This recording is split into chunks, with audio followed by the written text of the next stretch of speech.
¿cómo están? Bienvenidos todos a este espacio de conversación con distintos especialistas. Y hoy vamos a conversar con Roxana Mauricio. Ella es especialista regional en economía laboral para América Latina y el Caribe en la Organización Internacional del Trabajo. Primero que todo, Roxana, muchas gracias por acompañarnos acá en la Plaza de la Innovación y la Cohesión Social. Muchas gracias por la invitación. Bueno, por supuesto que el tema que nos convoca tiene que ver con el trabajo. Antes de la pandemia estábamos preocupados de 4 fenómenos globales y su impacto en el trabajo. Por un lado estábamos hablando del acelerado avance tecnológico, la globalización, el cambio demográfico y el cambio climático. Fue la propia OIT en el año 2019 que emitió un documento que orientaba sobre el futuro del trabajo y proponía un ambicioso programa. ¿Cómo cambian o se redefinen las prioridades indicadas en ese programa en el contexto de recuperación de la crisis económica post-pandemia? Bueno, para responder y contextualizar un poco la pregunta, sería bueno entender la magnitud de la crisis económica, social y laboral que ha implicado la pandemia por COVID-19 en la región. Y uno de los datos más importantes es que la región ha sido una de las más afectadas en estas dimensiones por la pandemia, con un impacto económico muy significativo y sin precedentes para la región. En el 2020 la región experimentó una contracción del nivel de actividad del orden del 7%, que aún para una región con frecuentes shocks macroeconómicos, este dato, esta caída, no tiene precedentes en la historia de la región. Y en un contexto en donde los impactos laborales, producto de esos impactos económicos, fueron aún más intensos. Allá por el primer semestre del 2020 hubo una contracción, una pérdida de empleo de alrededor de 49 millones de puestos de trabajo en la región. La región fue la que exhibió con mayor intensidad la pérdida de horas trabajadas en comparación con otras regiones del mundo, en donde la pérdida de horas en la región casi que duplicó la contracción que se observó a nivel global. Además, porque esos impactos fueron desigualadores, porque ciertos grupos de trabajadores experimentaron esta contracción del empleo, esta contracción en las horas trabajadas de manera más intensa que otros. Por ejemplo, los trabajadores informales, que experimentaron una contracción del empleo significativamente más alta que los trabajadores formales, las mujeres con mayor intensidad que los hombres, los jóvenes con mayor intensidad que los adultos, las personas de menor nivel educativo con mayor intensidad que otros trabajadores de mayores calificaciones. Cuando uno mira en conjunto, entonces, quiénes son los grupos más afectados por esta pérdida de empleo, de horas trabajadas y, por supuesto, de ingresos laborales, son aquellos trabajadores que previamente tenían menos salarios, ¿sí? Por estas características que estoy mencionando, y podríamos decir que son los trabajadores que se ubicaban en la parte inferior de la desigualdad. Por eso es que estos impactos han sido tan desigualadores y la conexión tan directa entre estos impactos negativos en el mercado de trabajo y fuertes incidencias en las tasas de pobreza en todos los países de la región.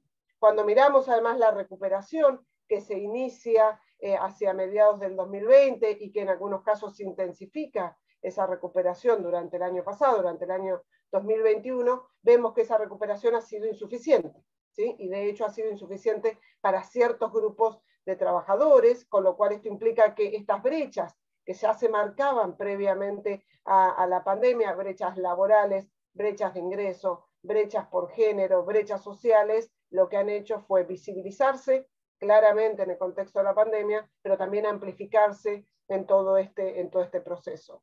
Adicional a esto, algo que ya se mencionaba y se estudiaba y era un tema importante de análisis previo a la pandemia, es la aceleración hacia la transición digital, la aceleración tecnológica, que en algunas dimensiones también se aceleró en el contexto de la pandemia. Dos claros ejemplos en este sentido son el teletrabajo, por un lado, que se incrementó fuertemente a nivel mundial, pero también a nivel regional, desde valores muy pequeños, ¿sí? Alrededor del 4 o 5% de trabajadores teletrabajaban previamente a la pandemia, ya por el 2019, y estos valores llegaron al 20-25% en algunos países, pero este teletrabajo de la mano de la aceleración tecnológica y además en este contexto de pandemia, en donde claramente un conjunto importante de actividades y de trabajadores tuvieron que moverse a los hogares, este teletrabajo no fue una posibilidad para todos los trabajadores. Y de hecho,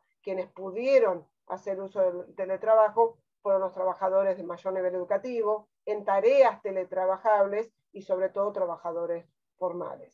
Otra manifestación de esta aceleración que ya se marcaba claramente allá por el 2019 fueron los trabajadores basados en plataformas digitales, ¿no? Y que fueron también otra expresión importante de esta aceleración tecnológica, de esta transición digital en este contexto particular de pandemia. Pero como tú mencionas, ya en el 2019 estos temas estaban en agenda y fundamentalmente para la región, y como tú bien mencionabas previamente, la OIT presentó un estudio muy detallado sobre lo que en aquel momento se mencionaba como el futuro del trabajo, con los pilares que mencionabas, pero donde ahí había un aspecto fundamental que era un programa centrado en las personas.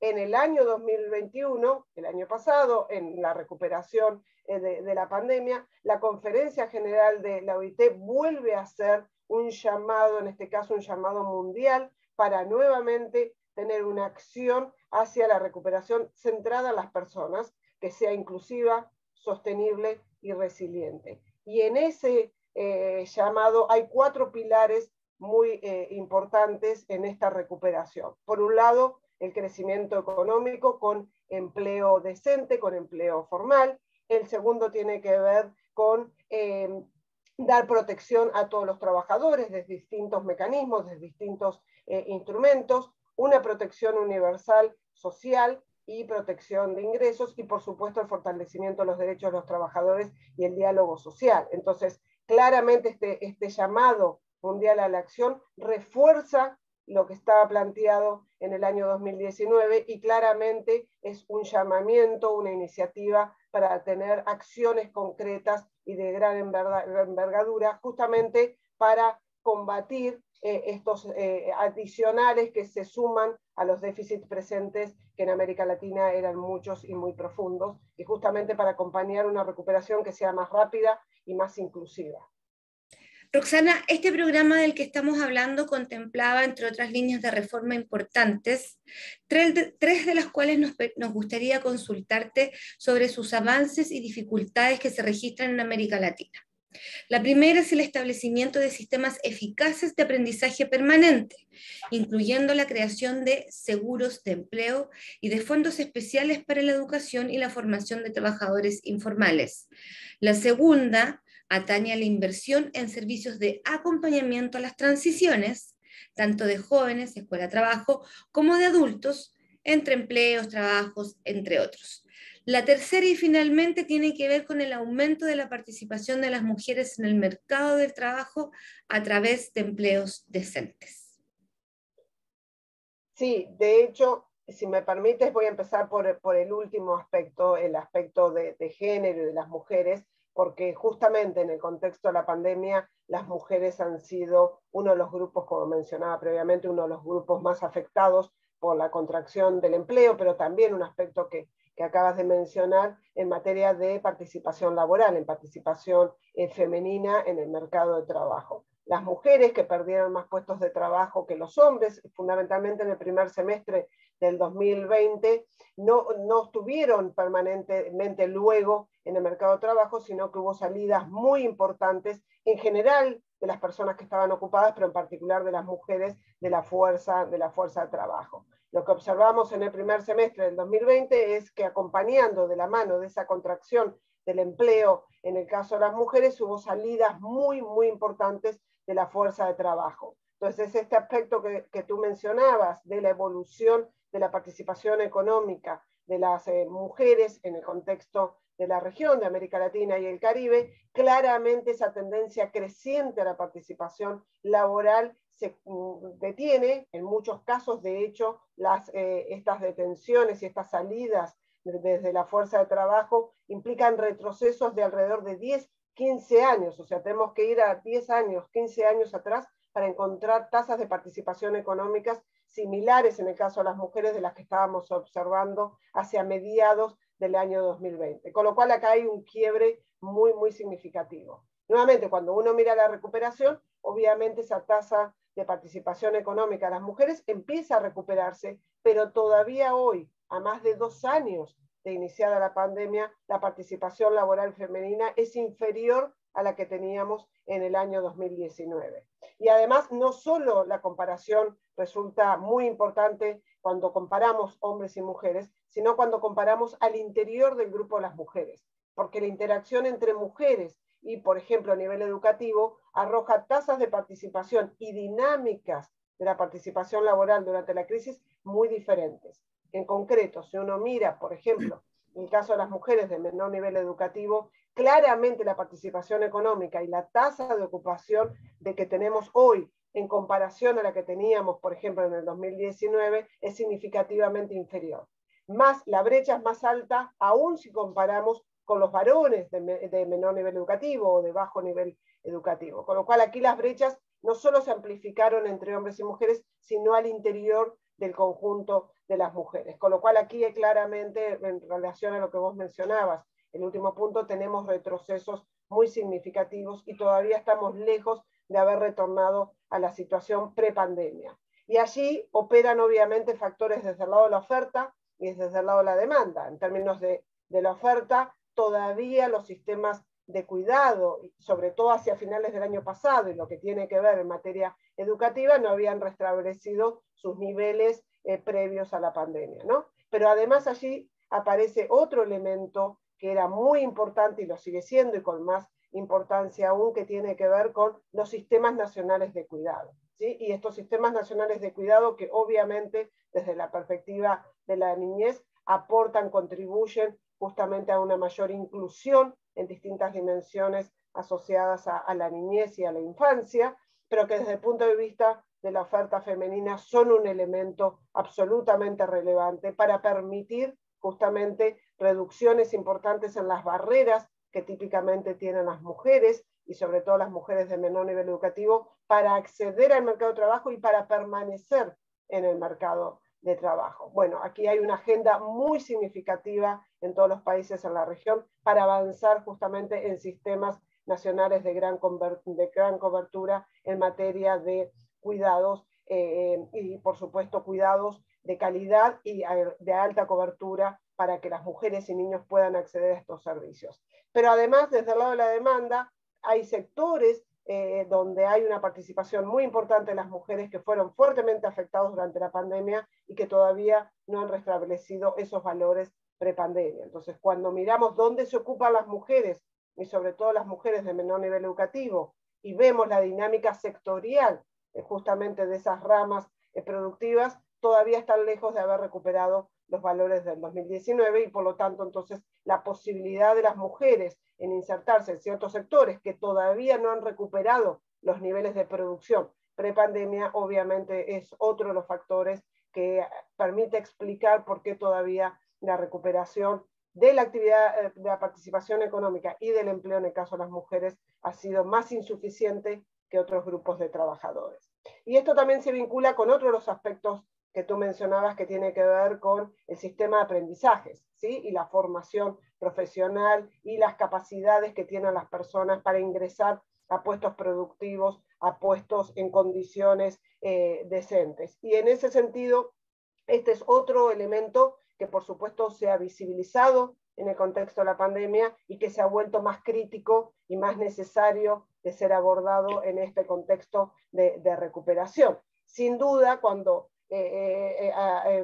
la pandemia tuvo los impactos más fuertes aquí en la región y sobre todo estos tránsitos, por ejemplo, al teletrabajo, las brechas tecnológicas se hicieron aún más visibles en la región. Brechas tecnológicas en términos de acceso a los dispositivos tecnológicos, pero también de las calificaciones requeridas para poder hacer uso de esos dispositivos tecnológicos.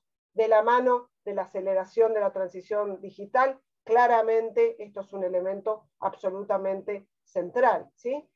Ya era un elemento central de cómo dar calificaciones y cómo lograr que toda la población tenga las calificaciones necesarias que requiere el aparato productivo, pero en este mundo aún más cambiante, de la mano de la transición digital, claramente el sistema de aprendizajes adopta un rol central, y sobre todo para dar acceso a los requerimientos del aparato productivo, sobre todo para aquellos colectivos de trabajadores que tienen más dificultades. Y aquí, obviamente, cuando miramos los jóvenes, son un grupo de particular relevancia en estos sistemas de aprendizajes, porque obviamente ingresan a un mundo de trabajo cambiante y diferente al que probablemente teníamos en décadas anteriores, y que va a ser diferente a medida que transcurra el tiempo. Entonces, estos trabajadores, siendo su ingreso en el mercado de trabajo, requieren tener las calificaciones y estar haciendo una actualización permanente de las calificaciones y capacidades que requiere el aparato productivo. Entonces, en ese sentido, claramente es otro elemento central, y justamente en este sentido se vincula con las transiciones que tú mencionabas, la transición de la escuela al trabajo, pero también las transiciones que experimentan los trabajadores a lo largo de su vida laboral.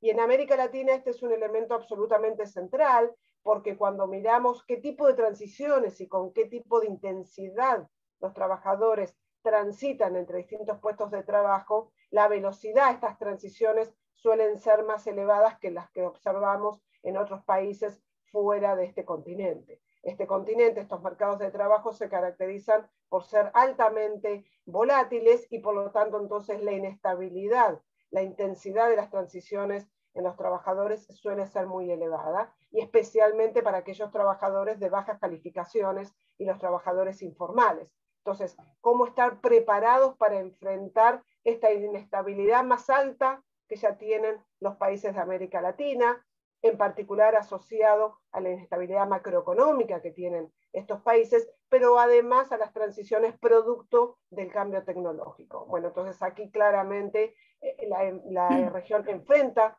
fuertes desafíos, en donde uno de los componentes centrales tiene que ver con la formación profesional, la anticipación de demandas y otorgar las calificaciones que requiere esa demanda, el aparato productivo, para justamente suavizar estos tránsitos que tienen las personas en el mercado de trabajo, que en definitiva implica también suavizar los cambios en materia de ingresos que tienen estos trabajadores y que se deriva o que derivan en fuertes impactos, shocks negativos en los ingresos de las familias en las cuales estos trabajadores viven. Así es.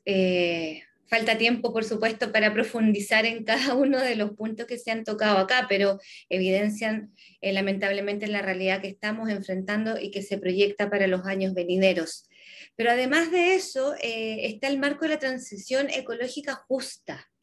En el marco de la transición ecológica justa, ¿qué se requiere para que sea efectivamente justa en los países de América Latina? Bueno, la OIT en este llamamiento mundial que mencionaba anteriormente, claramente uno de los puntos centrales que allí se evidencia tiene que ver con la transición justa, y transición justa que sea, por supuesto, sostenible ambientalmente, pero obviamente eso tiene que estar acompañado del respeto de los derechos de los trabajadores, de las condiciones laborales. Entonces es una transición justa, pero justa ambientalmente con equidad, digamos, ¿no? Y entonces en ese sentido el punto central aquí es cómo lograr avanzar en una transición que permita ser sostenible ambientalmente, pero que a la vez también sea una vía, un camino para mejorar las condiciones laborales. Y aquí en América Latina, por lo que hemos mencionado, ambas agendas son absolutamente fundamentales, y el desafío es cómo juntar estas dos agendas, ¿no? Cómo juntar el desafío, la agenda en materia de transición justa,